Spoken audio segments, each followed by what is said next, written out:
Welcome back sa PH Grind Recap. Ngayon ay ibabahagi ko sa inyo ang American thriller film ngayong 2023 na pinamagatang The Locksmith. Spoilers ahead, watch out and take care.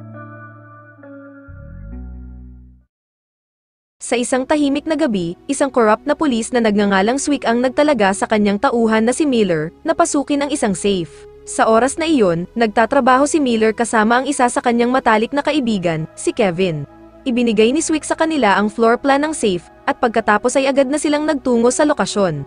Pagdating nila roon, mabilis na binuksan ni Miller ang pinto sa tulong ng isang partikular na tool na pag-aari niya. Pagkatapos ay sinukat at binutasan nila ang pader ayon sa planong ibinigay ni Swick. Matapos mag-drill at buksan ang safe, sa wakas ay nakuha nila ang pera mula sa loob ng safe. Ngunit sa kasamaang palad, mayroong isang motion sensor ang inilagay ng may-ari, kaya ang kanilang mga aksyon ay nakita at nalaman ng pulisya. Si Kevin ay nagpanik na iniisip na mahuhuli sila, at nag-aalala siya sa kanyang kapatid na babae, na mabubuhay mag-isa kung siya ay makukulong. Samantala, si Swick, na nakatanggap ng ulat ng isang pagnanakaw, ay nagsabi na susuriin niya ito kaagad, sa kabila ng katotohanang siya ang mastermind ng lahat ng ito. Pagdating sa lugar, bumaba si Swick sa kanyang sasakyan at binaril ang sarili niyang sasakyan. Maya-maya, lumabas si Kevin, at binaril lang siya ni Swick nang walang sinasabi. Nang napatay na ito, inilagay niya ang baril sa tabi ng katawan ni Kevin. Ginawa niya ang lahat ng ito para hindi malaman ng mga kasamahan niyang pulis ang kanyang ginawang pag-utos kay Kevin. Di nagtagal ay lumabas si Miller at mukhang galit na galit kay Swick sa pagtataksil sa kanila. Gayunpaman, tila walang pakialam si Swick at inaresto pa rin si Miller sa ginawang pagnanakaw, at nagbanta na papatayin ang kanyang anak at asawa kapag sinubukan niyang lumaban, at walang magawa si Miller kundi sumunod. Makalipas ang 10 taon, nakalabas na si Miller sa bilangguan. Sa araw ng paglaya niya, naghihintay sa labas ng bilangguan ang kanyang dating kaibigan na si Frank para sunduin siya.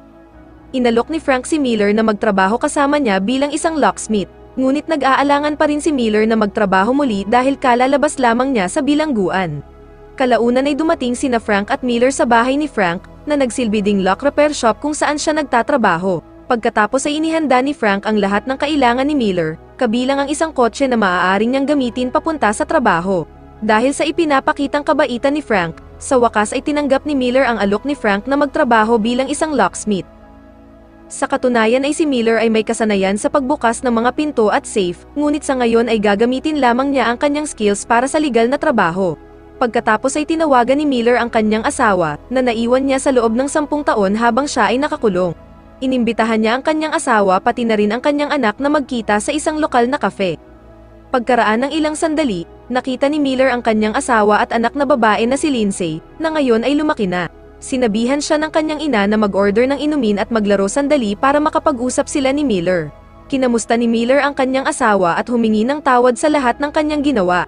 Sinabi ng kanyang asawang si Beth na napatawad na niya ito at bibigyan din niya ito ng pagkakataong mapalapit sa kanilang anak. Masayang-masaya si Miller sa pagkakataong ibinigay ni Beth, at nangako siyang gagamitin niya ito sa abot ng kanyang makakaya. Sinabi ni Beth na ayaw na niyang makasama si Miller, at sinabi ni Miller na hindi ito mahalaga sa kanya hanggat nananatiling maayos ang kanilang relasyon. Pagbalik sa workshop, sinabi ni Miller kay Frank na nakita niya ang kanyang anak at asawa. Tuwang-tuwa si Frank tungkol dito, dahil alam niyang kahit nakulong si Miller, handa pa rin siyang tanggapin muli ng kanyang asawa at anak.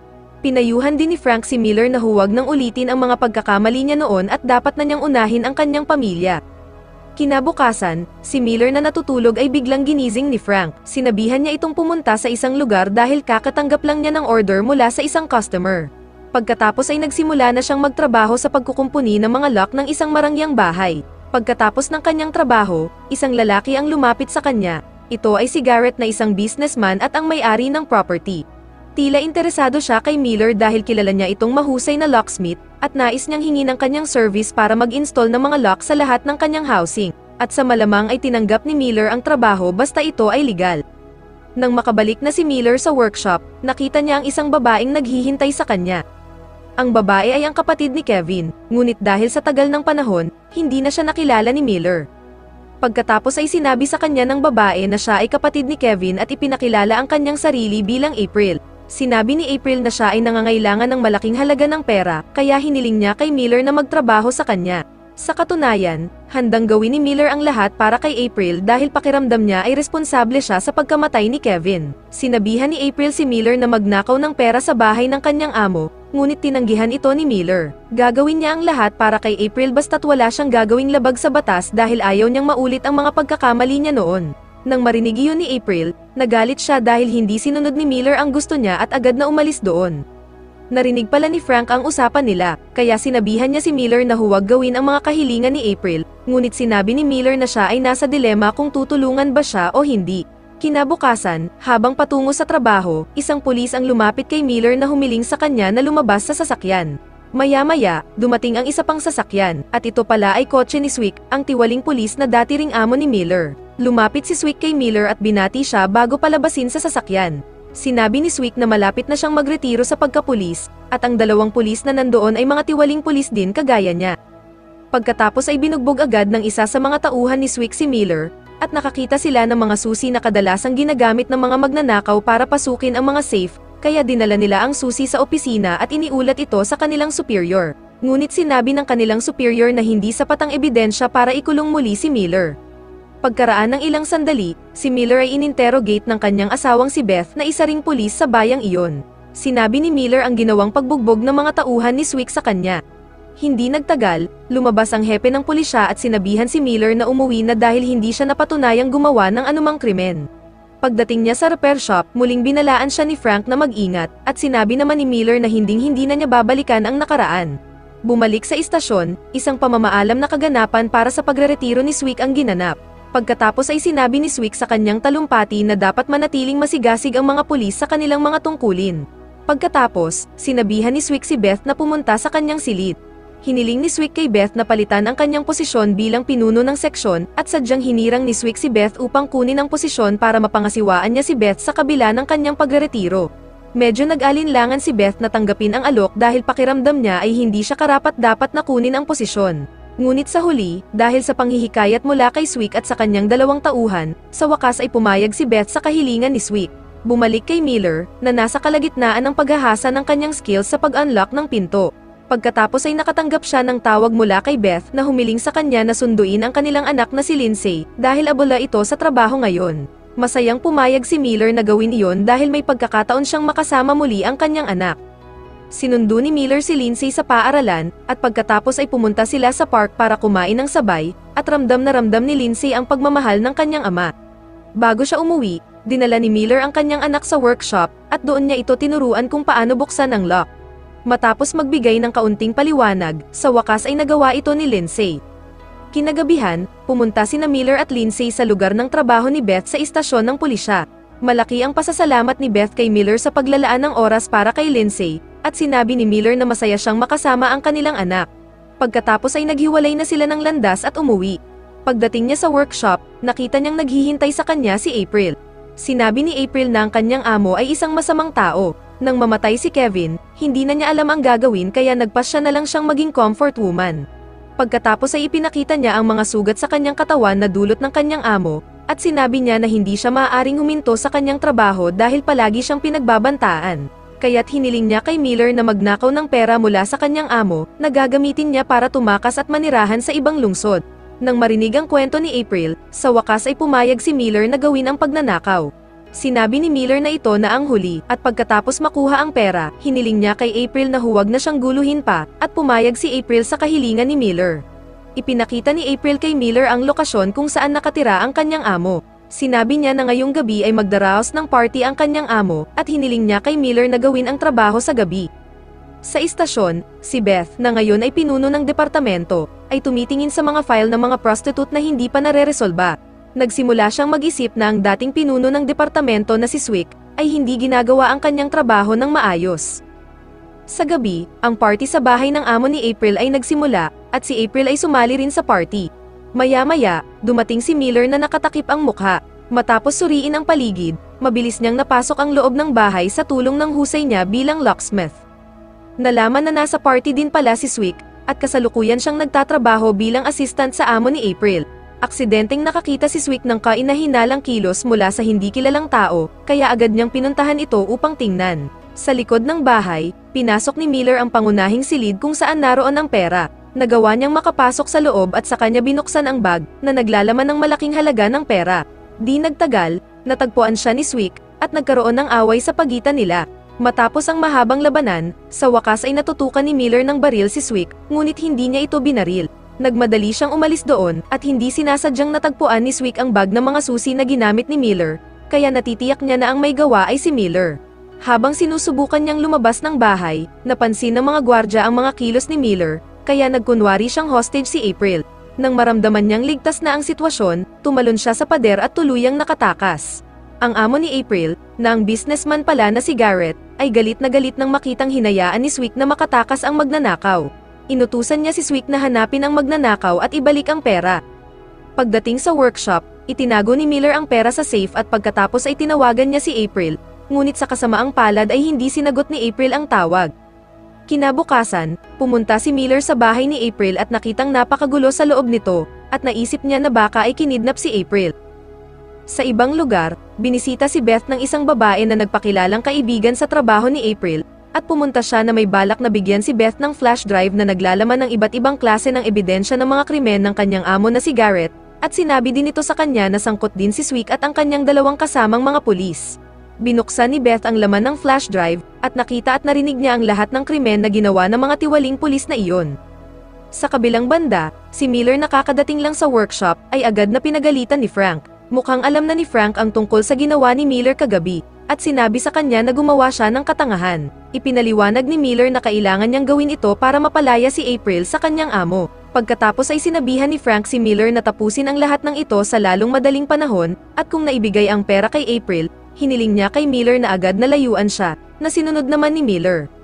Sa kanyang opisina, si Beth, na hawak na ang ebidensya ng flash drive, ay balak na ibigay ito sa kanyang mga superior. Ang isang pulis, isa sa mga tauhan ni Swick, ay naghinala kay Beth, kaya tinanong niya kung ano ang dala ni Beth, nasagot naman ni Beth na isa lang itong regular at hindi masyadong mahalagang ebidensya sa krimen. Sa opisina, ang hepe ng pulisya na nakarinig at nakakita sa lahat ng ebidensya, ay nagsabi na hihintayin nila ang tamang panahon upang mahuli ang lahat ng mga kriminal, at pagkatapos ay inilagay nito ang files evidence sa kanyang desk drawer. Kinagabihan, bumalik si Miller sa tirahan ni Garrett. Sinadya niyang alamin kung nasaan si April, ngunit sinabi ni Garrett na wala siyang ideya kung nasaan ito, at hindi na niya ito kailangan. Biglang hinampas ni Garrett si Miller gamit ang billiard stick, at naganap ang away.